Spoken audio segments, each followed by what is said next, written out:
कूजन्तं राम रामेति मधुरं मधुराक्षरम् आरुष्य कविताशाखां वन्दे वाल्मीकिकोकिलं वाल्मीकिर्मुनिसिंहस्य कवितावनचारिणः शृण्वन् रामकथानादं को नयाति पराङ्गतिं यत्पिबं सततं रामचरितामृतासागरम् अतृप्तस्तं मुनिं वन्दे प्राचेतसमकल्मषम् गोष्पदीकृतवाराशं मसकीकृतराक्षसं रामायणमहामाला रत्नं वन्दे अनिलात्मजम् अंजनानन्दनं वीरं जानकीशोकनाशनं कपिसमक्षहन्तारं वन्दे लङ्काभयङ्करम् आमिषीकृतमार्ताण्डं गोष्पदीकृतसागरं तृणीकृतदशग्रीवम् आञ्जनेयं नमाम्यहम् उल्लङ्घ्य सिन्धोः यशोकवह्निं जनकात्मजायाः आदाय तेनेव ददाह लङ्कां नमामि तं प्राञ्जलिराञ्जनेयम् आञ्जनेयमतिपाटलाननं काञ्चनाद्रिकमनीयविग्रहं पारिजाततरुमूलवासिनं भावयामि पौमाननन्दनं यत्र यत्र रघुनाथकीर्तनं तत्र तत्र कृतमस्तकाञ्जलिं बाष्पवारि परिपूर्णलोचनं मारुतिं नमत राक्षसान्तकं मनोजवं मारुततुल्यवेगं जितेन्द्रियं बुद्धिमतां वरिष्ठं वातात्मजं वानरयूथमुख्यं श्रीरामदूतं शिरसा नमामि यः कर्णाञ्जलिसम्पुटैः हरः सम्यक् पिबत्यादरात् वाल्मीकिर्वदनारविन्दगलितं रामायणाख्यं मधुः जन्मव्याधिजराविपत्तिमरणैः अत्यन्तसोपद्रवं संसारसंविहाय गच्छति पुमान् विष्णोर्पदं शाश्वतं तदुपगतसमाससन्धियोगं सममधुरोपनतार्धवाक्यबद्धं रघुवरचरितं मुनिप्रणीतं दशशिरसश्च वदं निशामयध्वम् वाल्मीकिसम्भूतानां रामसागरगामिनि नादभुवनं पुण्यात् रामायणमहानदी श्लोकसारसमाकीर्णं सर्गकल्लोलसङ्कुलं काण्डग्राह्यमहामीनं वन्दे रामायणार्णवम् वेदवेदे परिपुंसि जाते दशरथात्मजं वेदः प्राचेतसादासीत् साक्षात् रामायणात्मना वैदेही सहितं श्रुद्धमुतले हैमे महामण्डपे मध्ये पुष्पकमासने मणिमये वीरासने सुस्थितम् अग्रे वाच इति प्रपञ्चनसुते तत्त्वं मुनिभ्यपरं वाक्यान्तं भरतादिभिः परिवृतं रामं भजे श्यामलम् वामे भूमिसुता पुरश्च हनुमान् पाश्चात् सुमित्रासुतः शत्रुघ्नो भरतश्च पार्श्वदलयोः वायव्यादिकोणेषु च सुग्रीवश्च विभीषणश्च युवराट् तारासुतो जाम्बवान् मध्ये नीलसरोजकोमलरुचिं रामं भजे श्यामलम् माता रामो मत्पिता रामो भ्राता रामो मत्सखा राघवेशः सर्वस्वं मे रामचन्द्रो दयालुः अन्यदेवं नैव जाने न जाने साकेते शरदिन्दुकुन्दधवले सौदे महामण्डपे पर्यस्ता अगरधूपदीपललिते कर्पूरदीपोज्ज्वले सुग्रीवाङ्गदजाम्बवत् परिवृतं सौमित्रिणा सेवितं लीलामानुषविग्रहं रघुवरं रामं भजे श्यामलं मेघश्यामं महाबाहुं स्थिरसत्त्वं दृढव्रतं कदा द्राक्षामहे रामं जगतः शोकनाशनं जयत्यतिबलो रामो लक्ष्मणश्च महाबलः राजा जयति सुग्रीवा राघवेण विपालितः दासोऽहं कौसलेन्द्रस्य रामस्य क्लिष्टकर्मणः हनुमान् शत्रुसैन्यानां निहन्तां मारुतात्मजः न रावणसहस्रं मे युद्धे प्रतिबलं भवेत् शिलाभिस्तु प्रहर्तारपादपैश्च सहस्रशः अर्धयित्वां पुरीं लङ्काम् अभिवाद्यश्च मयूरीं सवृदार्दो गमिष्यामीं सतां सर्वराक्षसां धर्मात्मा सत्यसन्धश्च रामो दासरथिर्यदि पौरुषे च अप्रतिद्वन्द्वः शरयेन जहि रावणीं धर्मात्मा सत्यसन्धश्च रामो दासरथिर्यदि पौरुषे च अप्रतिद्वन्द्वः शरयेन जहि रावणीं नमो विष्णुपादाय कृष्णप्रेष्ठाय भूतले श्रीमते भक्तिवेदान्त स्वामिनिति नामिने नमस्ते सरस्वते देवगौरवाणी प्रचारिणे निर्विशेष शून्यवादी पाश्चात्यदेशतारिणे जय श्री कृष्ण चैतन्य प्रभो नित्यानंद श्री अद्वैत गदाधर शिवासादि गौरभक्तवृंद हरे कृष्णा कृष्ण कृष्ण हरे हरे हरे राम राम राम हरे हरे तपस्वाध्याय निरतां तपस्विं वाग्वेदाम्बरं नारद परिवप्रच्छ वाल्मीकि मुनिपुंगवम् ओम रामाय नमः। हरे Krishna. So last week we have left exactly where Rama has promised Sugriva that he will kill Vali. One thing we missed out last week was, we kind of do this all the time, like we miss out some important thing from the previous episode and we will do it in the next episode. But that kind of helps us to bind together all these episodes together as a chain, because we go back, think about something from the past and then come back again into the present. So last week what happened was, when Rama met Sugriva, when they both made their promises, took their vows as friends in front of the fire, exactly at that time the eyelids of 3 people throbbed, the left eyelids of 3 people throbbed. First the left eyelids of Sita throbbed and then twitched. And then the left eyelids of Vali twitched. And at the same time, the left eyelids of Ravana also twitched. What is the significance of this? For a woman, if the left eyelids twitch, it's a positive omen, positive sign. That means some auspicious things are going to happen in her life in the future. So the left eyelids of Sita twitched. That means it's evident to her that Rama is going to come and protect her. She's going to get delivered from the clutches of Ravana and get liberated from the island of Lanka and from the miseries and tortures that are caused by the Rakshasis. And Vali's eyelids also twitched because the friendship of Sugriva and Rama is in itself evident. It's directly evident that it's going to be the death of Vali, because Rama will never make friendship with an impudent fellow like Vali, with an immoral person like Vali. And obviously Ravana's left eyelids also twitched. For men, if left eyelids twitch, it's a bad sign. It's an inauspicious sign. That means something danger is in store for men if the left eyelids twitch. It doesn't mean that if your left eyelids twitch, you have to be worried too much. But if certainly there are traces of Vali and Ravana, then you must certainly be worried about it. But anyway, so that we did not mention when we spoke about the friendship of Rama and Hanuman. Very beautifully Valmiki mentions, first he puts Sita's name, then Vali's name, then Ravana's name, and then he compares with Sita's eyes with lotuses, and then Vali's eyes with golden orbs, because he has got some kind of a greenish eyes. Vali has greenish eyes, whereas Ravana's eyes were compared to fireballs, reddish fireballs. Actually, it's Raktanetra, bloodshot red. So Valmiki beautifully compares all their three eyes. The way we express it in English, we present, we juxtapose things and then say respectively. Similarly, Valmiki uses similar kind of language. That's why most Europeans also think that their languages have very much similarities with English. But yeah, coming back. So the fire ordeal was done. Rama and Sugriva became friends. Sugriva showed the bundle of jewels to Ramachandra. Rama saw, he promised that he will kill Ravana immediately. But Sugriva, without jeopardizing their newly born friendship, he diplomatically had to persuade Rama first to kill Vali. And there is nothing wrong what Sugriva is doing, because, as I already told, Sugriva, as a fugitive Vanara and as a false pretender to the throne of Kishkinda, is no more useful than Sugriva as the lord of his tribe and the king of Kishkinda. Would be a more powerful ally.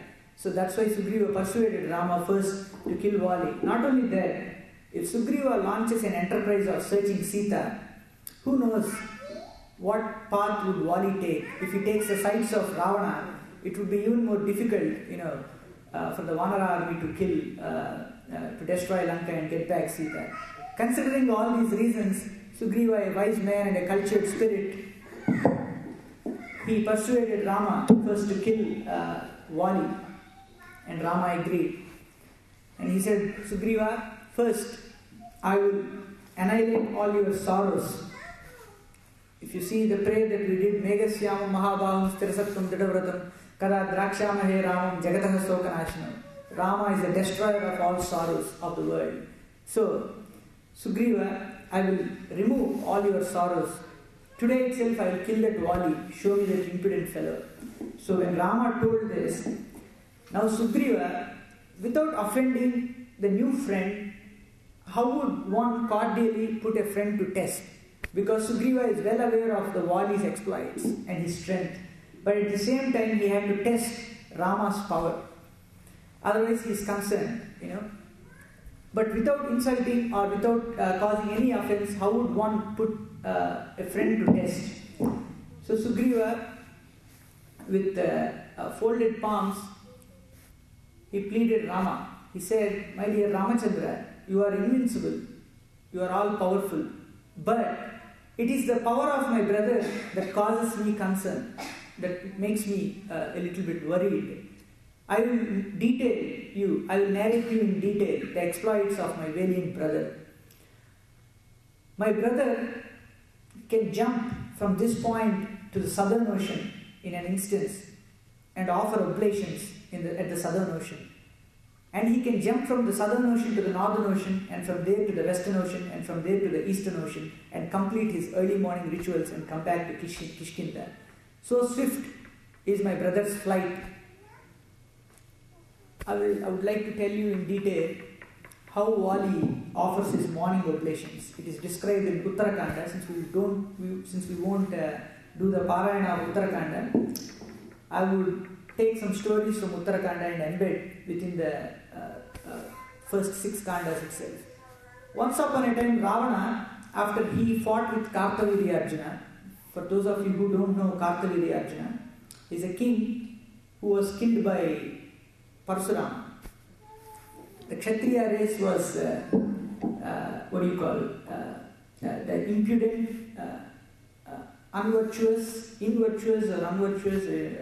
irreligious. For that kind of a race, Kartavirya Arjuna was the personification of that kind of a race. So to kill Kartavirya Arjuna, Parsurama came. So that Kartavirya Arjuna was defeated Ravana, and then upon the request of Pulastya, Ravana's grandfather, Kartavirya Arjuna let him free. They made friendship and then he let him free. And after getting freed from Kartavirya Arjuna, Ravana came and he started to invoke fight with each and every man and Vanara he found. And in that process, he came to Kishkinda, and then at the city gates of Kishkinda, he arrived with all his kinsmen, many other demons, Khara, Bhushana, and so many other demons. Then Tara,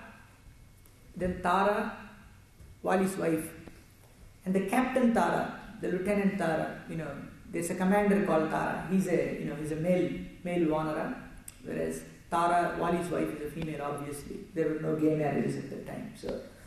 So when Tara and the lieutenant Tara came, and also Jambavan and other Vanaras, they came forward, and then they told Ravana, "O Ravana, king of Lanka, there is no Vanara here who can fight with you, but our Vali is very powerful. He has gone to offer his oblations at the southern ocean. When he returns back, you may fight with him. There is nobody equal to him. It is such a wonderful thing that if he arrives here, your lives will not be with you. He is so powerful." So when they described the strengths of Vali, Ravana with his kinsmen, he went to southern ocean. There he saw Vali sitting and offering prayers. Then Ravana, walking like a cat, he wanted to seize Vali. He didn't want Vali to hear the sound of his footsteps, so he was crawling slowly.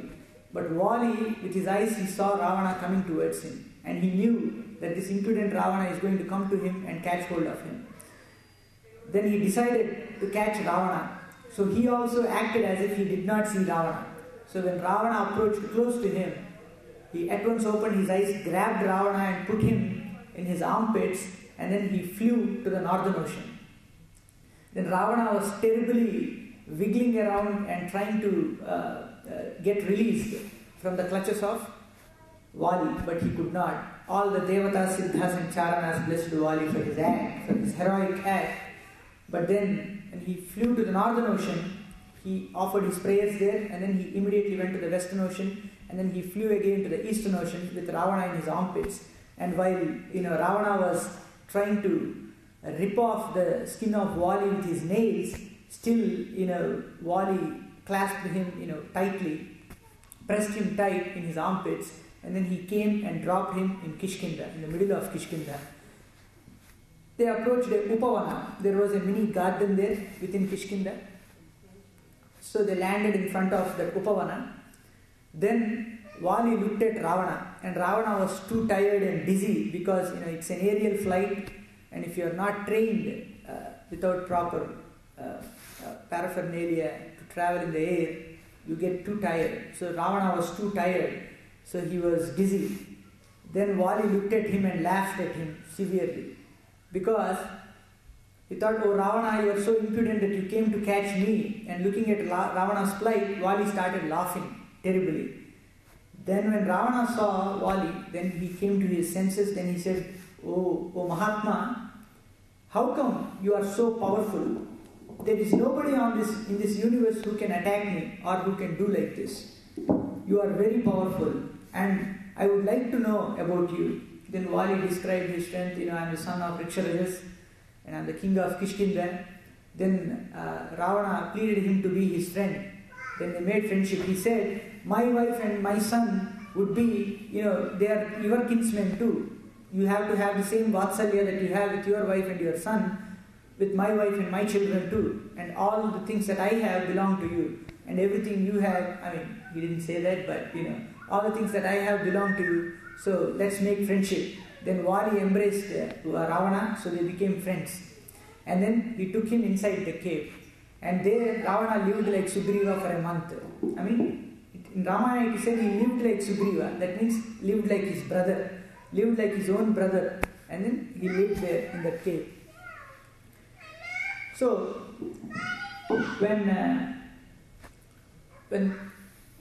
this was the power of Vali, that he can jump to the four oceans and offer his oblations. So Sugriva described the strength of Vali first. This is the first thing that he described. Then he said, "My dear Rama, I will tell you one more thing. My brother Vali will come out of the cave in the morning, and he will uproot a tree, this Salavruksha, this sal tree, and then he would shake all the leaves of it. Even a Salavruksha which has lush green leaves, Vali can pick it up and then make it leafless. He can shake off all the leaves. He was so strong. Imagine to have such a strength to shake off the leaves of the Salavruksha. But he said one tree at a time, not all the trees, but one tree at a time. There are 7 Salavruksha's. Sugriva showed Ramachandra 7 Salavruksha's. Said he would pick up one of such kind of a tree and then shake it off. My dear Rama,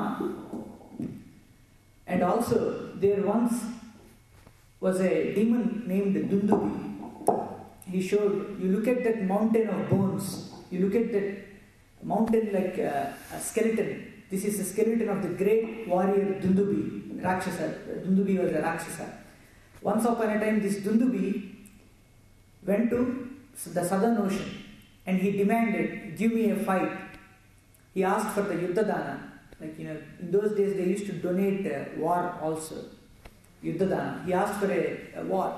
Then the southern ocean, he swelled up and he said, "I cannot fight with you. I am the beholder of gemstones and many other fishes. I cannot fight. But I can tell you a worthy opponent. I can tell about a worthy opponent. You go to him and ask for that fight and he shall render you the fight." And he told him about Mount Himavan. So Dundubi went to the northern Himalayan ranges. He went to Himalayas. He asked Mount Himavan. He went and dashed against the mountain.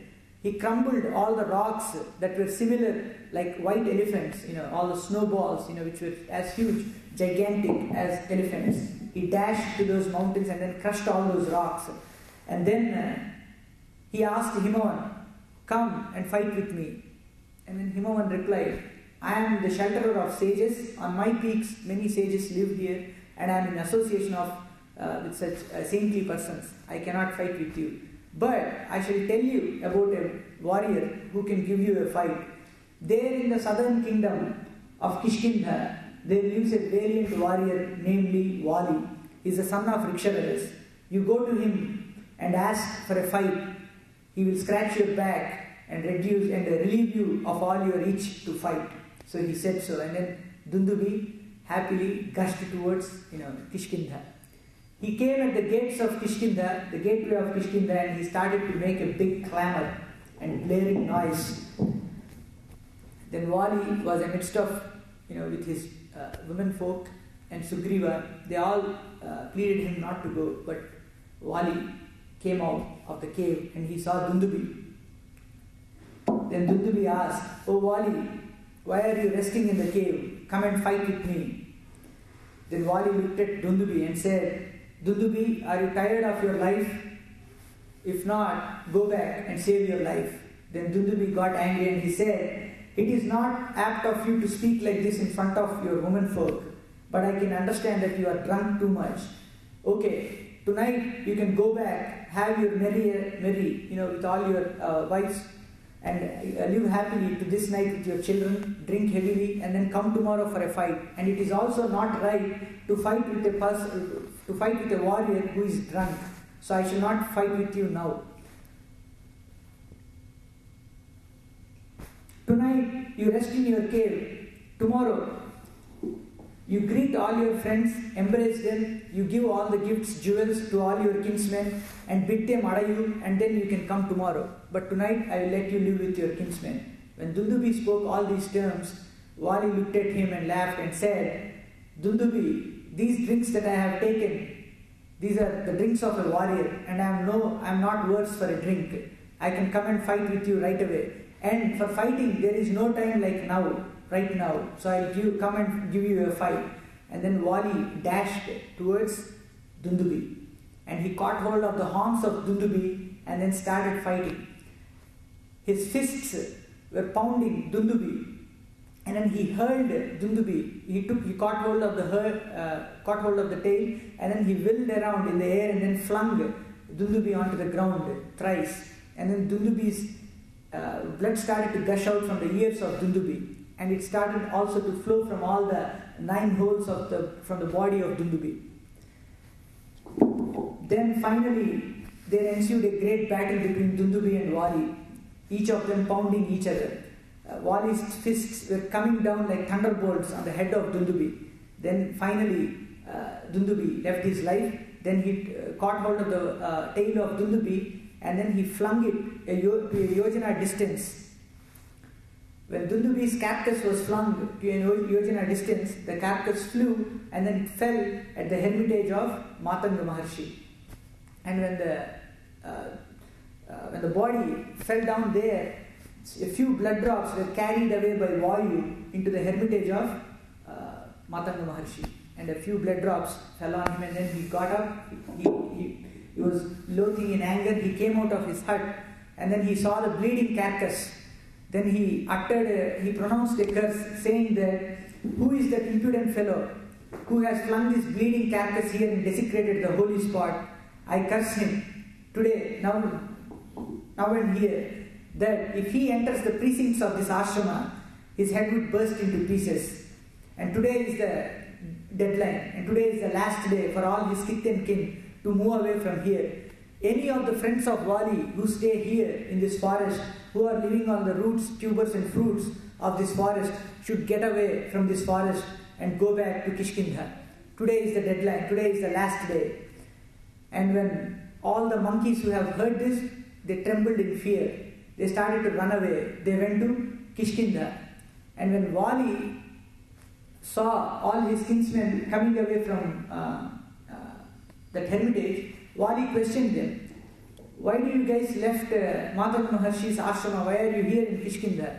Then they replied, then they told what all has happened. They explained him the curse of the sage. Then when Vali came to know about it, with folded palms, Vali stepped into the hermitage of Matanga Muni and asked him for mercy. But Matanga Muni looked at him, and he didn't even speak to him. He went into his hut and closed the doors. Then Vali, unable to do anything else, he just walked back. And since that time, he never entered these precincts. Up to a yojana distance, not just the hermitage precincts, but up to a yojana, Vali cannot enter. Vali are his kith and kin. Then you might ask, Sugriva is also kith and kin of Vali. How come he is staying in Rishamukha hill? Matanga Muni, when he pronounced the curse, he said, "The friends of Vali." So Sugriva is no more a friend of Vali. When he was a friend, he did not enter. But when he was not the friend of Vali, then only he was able to enter the Rishamukha hill. And upon the telling of Hanuman, since then I am staying here on this Rishamukha hill. So said Sugriva. Hanuman advised him, why are you running all around the world? The sage Matanga cursed Vali, he cannot enter this place. Why don't you stay there? So since then Vali started staying there. So Sugriva explained Rama all the exploits of Vali. Then he said, my dear Rama, I am afraid whenever I think of the power of my brother. I am concerned, I am trembled. I tremble in fear whenever I think of the power of Vali. So then Lakshmana laughed at Sugriva and said, okay, what should my brother do to induce confidence in you? What act, if Rama performs, that will develop confidence in you? Then Sugriva, tremblingly and hesitatingly spoke that, my dear Rama, I have full confidence in you and your invincibility. But it is the power of my brother that's causing me concern. So I shall explain it to you. Then he said, if you can hit with your foot this skeleton of Dundubi to a yojana distance, to a distance of 200 bowlens. Let's say Rama's bow was around 8 feet at that time. He was 8 feet, so the bow was also 8 feet, or so 200 bowlens, maybe 160 feet or so, or is it right? Yeah, 1600 feet. Yeah, 1600 feet. If you can hit this skeleton to a distance of 200 bowlens, then I would assume that your power, I can calculate, I can get an estimate of your power. When he said that, and he also said that if you can rip one of the trees, one of the salavruksha's, one of the 7 trees, with your arrow, with one arrow, then I would assume that your strength, that you are invincible. Then Rama laughed at Sugriva, smiled at Sugriva playfully, and then he walked towards the skeleton of Dundubi. Then with a playful tip of his toe, he struck the skeleton of Dundubi, even without lifting his foot. With a playful tip of his toe, he hit the skeleton of Dundubi, and the skeleton flew across a distance of 10 yojanas and fell away at that spot. Then when Sugriva saw this, he was happy, but besides, he said, my dear Rama, when my brother fought with this Dundubi, he was very tired. After a long fight, he was tired, and with that tired strength, he lifted that carcass and threw it and flung it a yojana distance. But at that time, the corpse of Dundubi was fresh and full of flesh and blood. But now, this is a weather-beaten skeleton. You have hit that skeleton. Is it not that the difference is, the wetness and the dryness? So to compare apples to apples, you have hit the skeleton. So I am not able to assess your strength. So why don't you pull the string of your bow up to your ear and hit that salavruksha? Then I would agree that you are equal to my brother. It is just the wetness and dryness of this carcass of Dundubi is causing a little doubt in my head. Then when Rama looked at this, he laughed again. Now Sugriva asked him to pull the string up to his ear.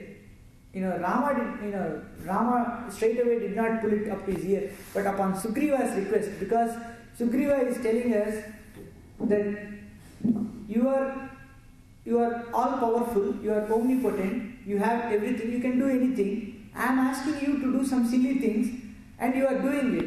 I don't want this. I want to show your full power. Even though I asked you a little bit, why are you showing your power only to that limit? Why are you not exhibiting your entire prowess? So I want you to pull the string up to the ear and hit that salavruksha. And he said only one salavruksha, not 7 salavruksha. Then Rama laughed at him, and then he took one resplendent arrow from his quiver. He examined it, he took it, he put it on his bow, he mounted it on the bow, and then pulled the string up to his ear, and then shot that arrow towards the 7 salavruksha. Then the arrow went through the 7 trees, crashed the 7 trees, and then also leveled a mountain. It crumbled a mountain and it leveled it to the surface of earth, and then it entered into the bosoms of earth, and then it passed through the 6 strata of earth, Atala, Kutala, Vitala, Rasatala, Talatala and Patala, and then it went and touched the bottom of the universe, and then it came back to the quiver of Rama in a muhurta of time, in a fraction of the blink of an eye. And Sugriva did not see when the arrow left the bow, when the arrow crashed all the 7 trees, and when the mountain was leveled, and when the arrow returned back. He could not recognize it. And when he saw this thing happen, with his instruments, with his ornaments dangling and making the symbols like sound, he bowed down on the feet of Ramachandra. He touched his head to the feet of Ramachandra and he said, "My dear Mahatma, my dear Ramachandra, you are Bhagavan. You can save me from anybody. This arrow of yours can beat the adamantine frame of Vali. Now I completely confide in you." Then Rama lifted him, embraced him for the confidence of Sugriva. Then he said, "Okay, let's go now itself to Kishkindha, and I will destroy the Vali, and I will alleviate you from all your fears." And when Rama said that, Sugriva happily, and all his kinsmen, all the 4 Vanaras, Nala, Nila, Tara and Hanuman, they also rejoiced. They all went to Kishkindha. And Sugriva approached the gateway of Kishkindha. Then he roared for a fight. And when Vali heard the roar, he came out. And he looked at Sugriva. And then he said, "You impudent fellow, are you tired of your life one more time? How many times should I teach you a lesson? But today I will teach you one more time, so you won't return for a long time." So said Vali, and then rushed towards Sugriva. Then they both, Sugriva girded his loincloth tight, and even Vali also made his loincloth tight, and then they both were prepared to fight like wrestlers, and lifting their fists, they approached each other. And it was written in Valmiki Ramayana that they lifted their fists and then they approached each other like boxers. And then their fists fell upon each other and pounded each other. Vali's fists were falling upon Sugriva like thunderbolts, and Sugriva's fists were also similar, like he was also hitting Vali, and they both thrashed each other. Then as time grew, Vali's strength grew, and then he was tracking Sugriva like anything, and Sugriva, dazed, and his eyes were rolling, and he was trying to see for the help of Ramachandra, but he could not find Ramachandra. Nowhere it is written that Rama hid behind a tree. It is said that all the Vanaras and Ramachandra, they came and settled in the thick forest in Kishkindha. They were underneath the trees, but they were not behind any trees. Sugriva was searching for Ramachandra. Obviously, if you are fighting with Vali, you cannot see anything in front of your own eyes, right? Such a powerful kicks you are getting, blows you are getting on your face, and he searched for Rama and he couldn't see Rama anywhere. Then, when Sugriva was tracked, he was almost about to die. Then he realized, "I should run away. This is time. It is now or never." And then Sugriva ran away with a bleeding body towards Mount Rishamukha. And Vali chased him up to the precincts of Matamamuni, and there he stopped and cried out, "You impudent fellow, never return again." So saying, and then he came back. Then Sugriva went to Mount Rishamukha and then he stayed there. And Rama, along with the other Vanaras, they also went to that place where this Sugriva, the Lord of the Monkeys, was staying. Then Sugriva, ashamed, he was, his eyes were seeing the ground. He did not lift his eyes, he was standing. And he said to Ramachandra, "If you did not intend to kill Vali, you should have told me earlier. I, knowing the power of my brother, would never have challenged him. But on the contrary, you made me believe with your dexterous skill in archery that you would help me in killing Vali. And thereby I went and invited my brother.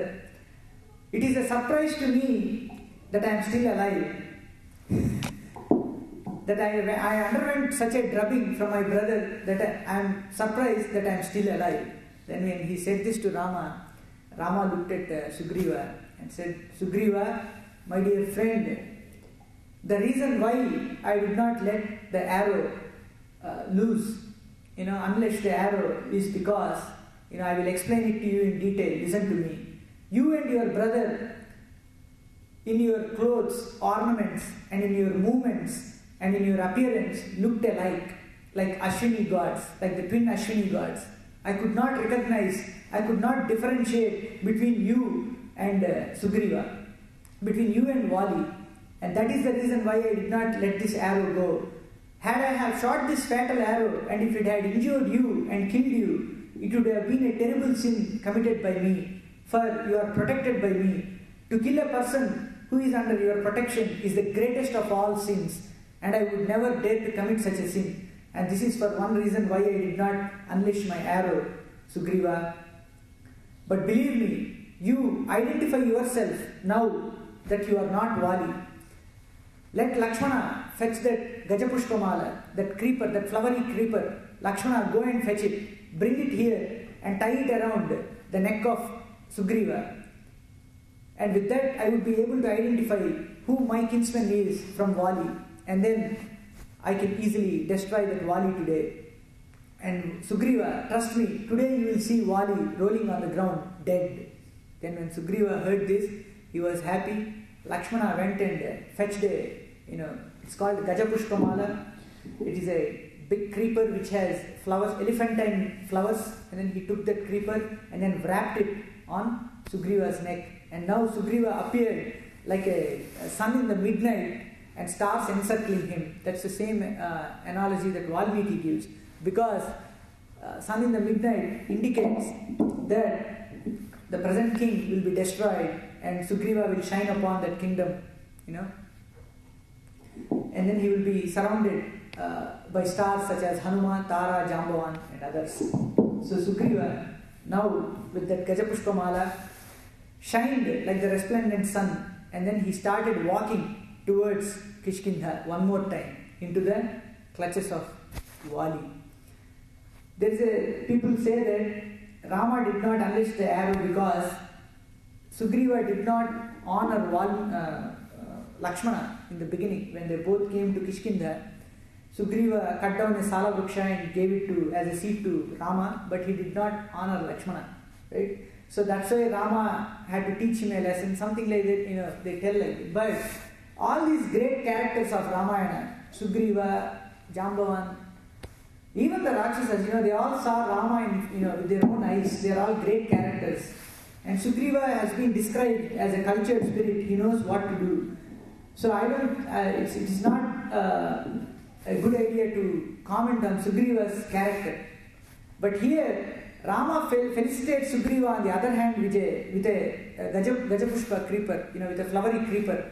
That's because who will walk into the hands of death for the second time, trusting Rama? Only Sugriva does it. First time he walked into the hands of Vali, right? It's almost walking into the hands of death. Sugriva did it once and he is willing to do it one more time. Just like our mothers are willing to bear one more child even after the first delivery. It's almost like another life. So similarly, Sugriva also believed Rama for the second time and wanted to walk into the hands of the death. So that's why Rama felicitated Sugriva with that flowery creeper. Now they all followed Sugriva.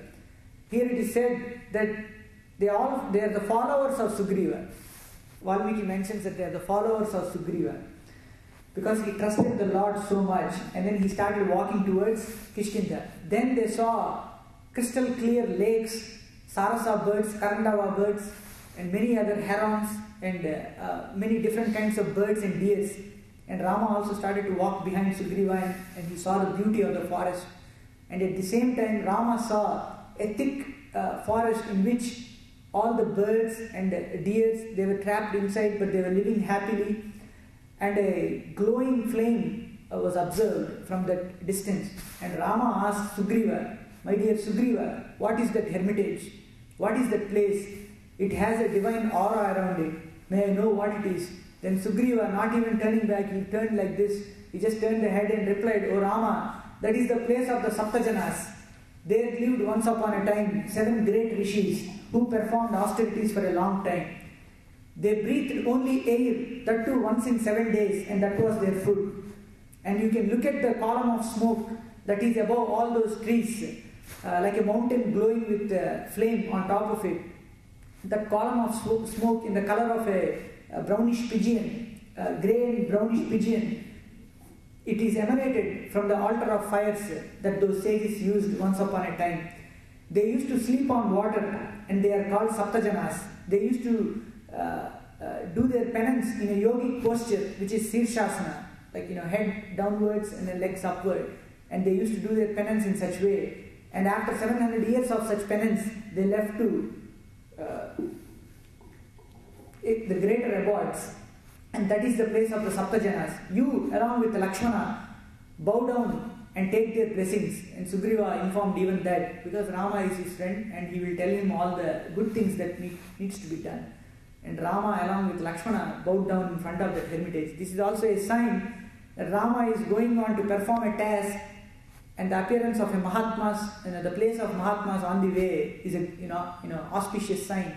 So Rama took blessings from the Saptajana Rishis ashrama, and then he followed Sugriva. Lakshmana, Nala, Tara, Neela, and Hanuman also followed. This is at this time these 4 Vanaras are mentioned in Ramayana, who are faithful adherents of Sugriva. So they went and they settled down in front of Kishkindha. Now Sugriva roared one more time, calling Vali. And this time when Sugriva roared, the forests echoed, and some of the birds, they fell down from trees because of this cry. And the deer, they ran away like the horses worsted in a war.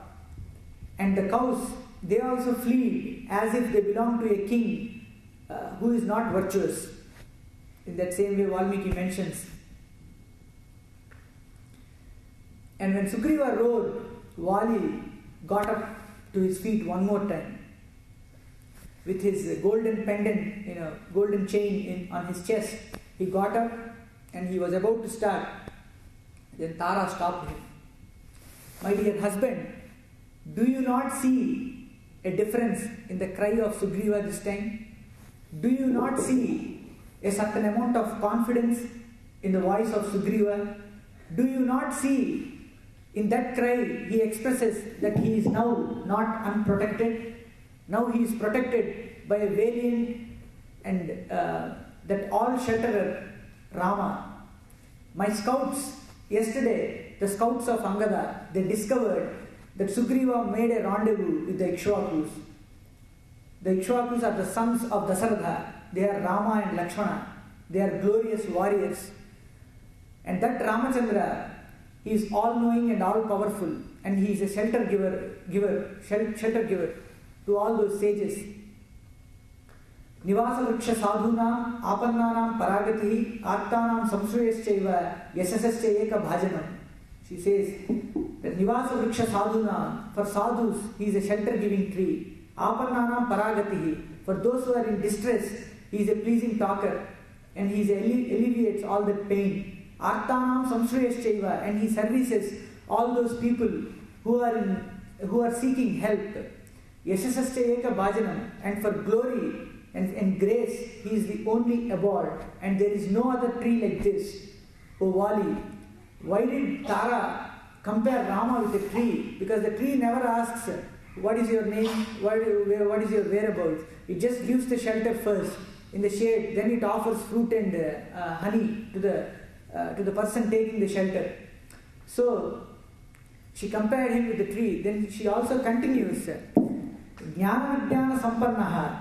Not only Rama is a shelter giver, but he is Jnana Vijnana Sampannaha. He knows all kinds of sciences. You are a monkey who just wanders on trees, and you are confident because of your muscle power, but you don't know the capabilities of Ramachandra. He knows everything. Jnana Vijnana Sampannaha. Nidesho Nitarah Pituhu. He came here to this forest upon the orders of his father Dasaratha. And she says, Dhatunam Shailendra Iva. Dhatunam Shailendra Iva. Gunanam Akaro Mahan. And she says, Rama, he is like Mount Himalayas, which has all the important elements in its bosom. And like that, His appearance, his form is made of all good merits. She is saying Gunanam Akaro Mahan. She is saying that Rama's form is made of all merits. His body is made of merits. Gunanam Akaro Mahan. And she suggested, Vali, my dear husband, take shelter of that Ramachandra. He gives shelter to you. He can protect you. And make friendship with Sugriva, otherwise you are doomed to death. What is it wrong in calling Sugriva and inviting him to our kingdom and crowning him as the Prince Regent? He is the only one, I am sure, that who loves you, like your brother. What's wrong in calling that Sugriva? He is a good-mannered person. He is a good-minded, good-intended clansman of yours. Why do you want to kill him? What difference does it make if Sugriva lives in Rishamukha or if he lives in Kishkinda? Right? Vali is talking in a very wise way. What difference does it make if Sugriva lives in Kishkinda or Rishamukha? He cannot kill you. He will stay in Kishkinda. What difference does it make? Go and make friendship with Raghavas. When Tara advised Vali like this, Vali replied, my dear wife Tara, you with a charming face, you have spoken in all your friendliness to me. But listen to me, if one is invited to a fight, how can I rest here or how can I not fight? It is a shame to a warrior of my caliber. I have to go and fight Sugriva today. And about Raghava, he is born and brought up in a culture that knows sin and that who can differentiate from what is right and what is wrong. And he will never do such a thing that will make him blameworthy. And I trust Raghava in that. And so Vali explained all this to Tara, and he said, I am moving forward and stamping the ground as if to shatter the earth, hissing like a cobra. Vali came out of the cave one more time, and he saw Sugriva with a doubled confidence. Then they both again, with clenched fists, then Sugriva replied, Vali cried out at Sugriva. He said, oh Sugriva, look at my clenched fist. It will only unclench after taking your life. Then he jumped ahead. Then Sugriva said, oh, my brother, look at my fist. It will do the same thing. And then he moved forward. I mean, it's kind of a U2 kind of a thing. And then they both caught each other. They started fighting. This time, Sugriva had an upper hand in the beginning. He took a salavruksha and thwacked Vali like anything. And Vali, dizzy, stumbled and staggered as if a heavy merchant ship, staggers in the midst of an ocean full with merchandise and merchants. This is a comparison of Valmiki. And Vali staggered like a ship in the ocean, in the midst of a tornado. And then Vali recovered and then started fighting. And both Sugriva and Vali fought tremendously. Everybody was in daze and surprise. Then after a while, Vali started gaining power over Sugriva. Then Rama looked at Sugriva. He thought, my friend now is in trouble. If not, then never. That was the situation now. Then he examined an arrow. He took out a resplendent arrow. He mounted it on the bow. And then he unleashed the arrow. And that arrow immediately came and was planted in the heart of Vali. In the heart of Vali, not in the back of Vali. So Vali was facing Rama. So when it was planted in the heart of Vali, Vali was surprised and then he fell down on the ground.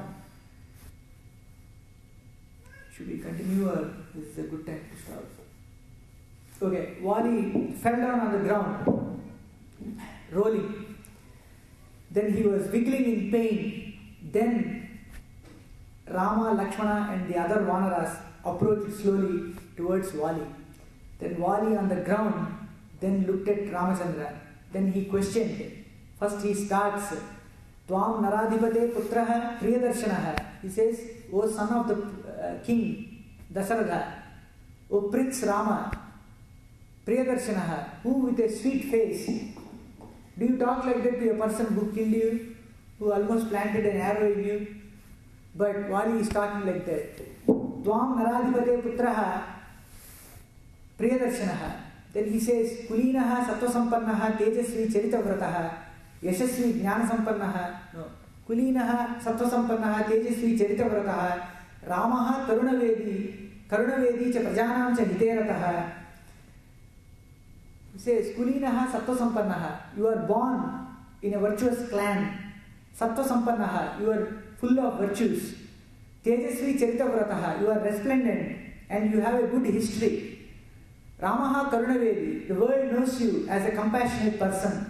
Prajanam cha hiteratah, you are the benign well-wisher of all living entities.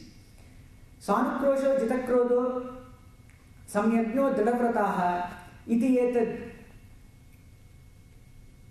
etat sarvabhutani katayanti yasho bhuvi.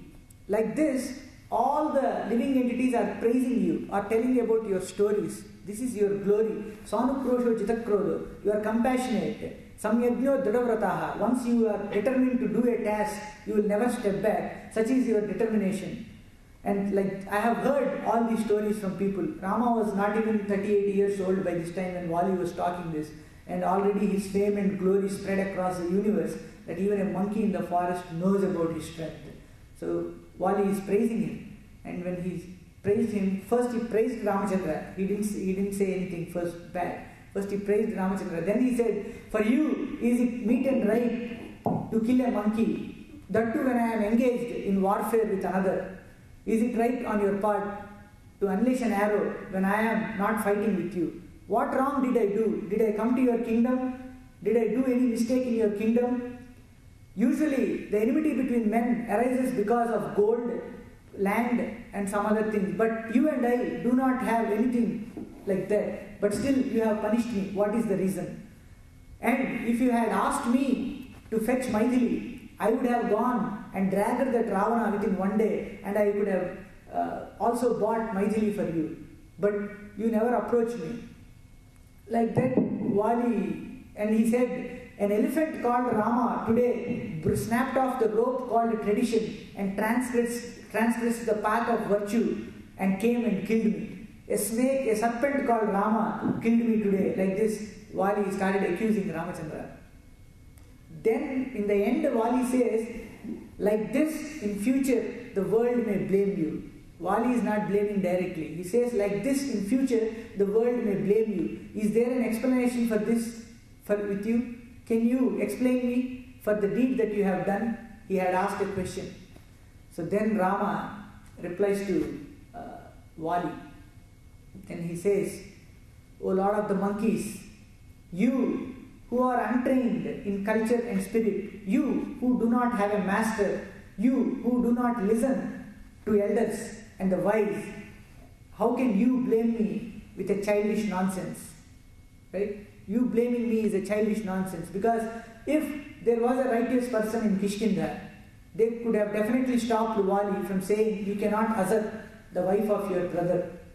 Right? But he did. That means there is Jambavan was there, Hanuman was there, many virtuous Vanaras were there in Kishkinda. They could have certainly stopped Vali, but Vali did not listen to them.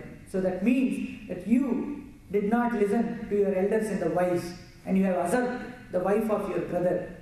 Even if I explain you what is right and what is wrong, you would not be able to understand it with a monkey's caprice, because you are blind by birth when it comes to righteousness, and you are led by another similar blind persons. He's saying that the monkeys, what do they know? In this Kishkinda, whoever are your kinsmen, what do they know? They are also blind like you. And you, holding the finger of that blind people, what can you talk about righteousness? You don't know anything. I will tell you, I will detail you what is righteousness today. Listen to me. He said, a daughter-in-law, usually 3 persons are considered as your sons, your disciples, a true and a good disciple, your student and your brother and your own son. These 3 are your sons. So Sugriva was also your brother.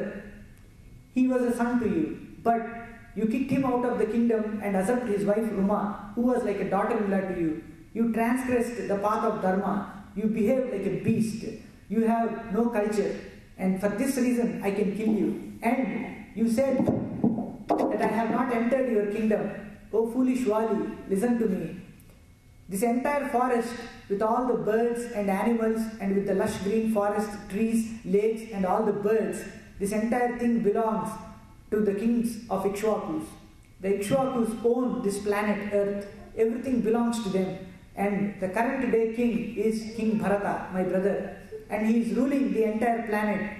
And upon his ordinance, me and some other kings, we have divided his kingdom into parts and started governing those areas. And I, on my part, upon the order of Bharata, I came here ruling the forest. And henceforth, this forest of Kishkinda comes into the jurisdiction of Ayodhya. And here, I, on behalf of Bharata, I can punish you for your impudence. And you who transgressed Dharma is rightly qualifies for a punishment from me, and thus I punished you. And he also says, he goes further, and he says that you not only usurped the wife of your brother and thereupon created a menace in this forest, you tried to kill your Sugriva, who is like your own son, which is not right. And above all these things, now I will give you one reason for which I can kill you. And Rama says, you are just a monkey. I can kill you with my will, at my will. You cannot question me for that, because I am a king. What do you say for this, Vali? Right? A king can, he says, the kings hunt in general all the beasts that cause menace. In the olden days, the kings that Rama is mentioning here are the kings who hunted animals that caused trouble to the cities. Even now we see some of the elephants, they come into the villages, destroy all the, farmlands, and then they go away. Even man-eating leopards and tigers, they are very prevalent in those days. So kings have to hunt those beasts. And Vali was one such maniacal monkey in that forest. And even for this reason I can kill you. What do you say? And kings are the gods, personified on this land. And you cannot you cannot blame a king. So you cannot blame me. How dare you blame me? Like this, Rama started talking to Vali. Then Vali replied, oh my dear Rama, who can talk with you or argue with you when it comes to dharma? Ramo Vigrahavan Dharma. You yourself are a personified dharma. Who can argue with you? Whatever you have done is right, but I have spoken out of my arrogance and ignorance. Please pardon me. Vali agreed. Vali says, you know what is dharma. You have taught me. I agree. Whatever you have spoken is right. And he agreed. But please do not talk to me in such abominable tone, for I have done it in ignorance. Please forgive me. Do not consider me as a bad one. I have not done this out of arrogance, but this is ignorance. Please forgive me and pardon me. And some commentators have questioned, why did Rama call Vali a monkey while keeping his friend Sugriva next to him? He has made a promise to Sugriva that he would be his friend, and they circled around the fire and he made Sugriva his friend. But now he is calling Sugriva's brother as monkey. And even Sugriva will tremble in fear. What is this? He can kill monkeys at his will. What can I do, right? But they say that why Rama has uttered such harsh words? Because Vali called him an elephant that, broke the rope off and killed him. He called Rama a serpent. He called all these words. What's wrong? Rama is calling a monkey a monkey. He's not even calling, a man a monkey. He's just calling a monkey a monkey. You are just a monkey. And also, he has to instill that fear in all other monkeys now. And he's still holding his arrow in his hand. Valmiki details that Rama is still holding the arrow in his hands so that the other monkeys would not, jump in a kind of mad violence and attack Rama. So he's holding the arrow and talking to the monkeys. And they're all trembling in fear. Some of the monkeys already ran away. So Sugri and Vali, he told to Rama that please forgive me. And he said, I have only one request. All my life I have given and raised my son Angada with love and care. I entrust him to you. Please look upon him carefully. And his mouth dried up. He did not die yet.